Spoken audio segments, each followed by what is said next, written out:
சாதாரண நிகழ்ச்சி வரைக்கும் எல்லா மேடையிலையும் மேடைக்கு மேடை டிவிக்கே தான். டிவிக்கே அவதூறு, அவதூறு டிவிக்கே, டிவிக்கே அவதூறு, அவதூறு டிவிக்கே. இந்த விஜய் சும்மா எதையும் சொல்ல மாட்டான்.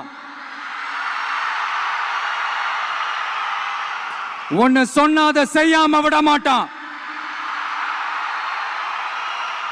அது மக்களுக்கு நல்லாவே தெரியும்.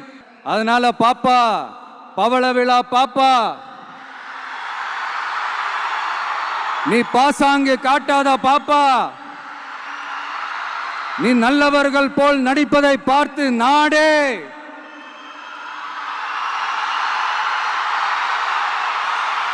அப்ப கூட பாத்தீங்கன்னா பாப்பான்றது ரொம்ப ஆசையா பாசமா சாஃப்டா தான் சொன்னோம். அதையே நீங்க அதிர்ச்சியா எடுத்துக்கிட்டீங்கன்னா அதுக்கு நாங்க என்ன பண்றது? அதையே நீங்க விமர்சனம்னு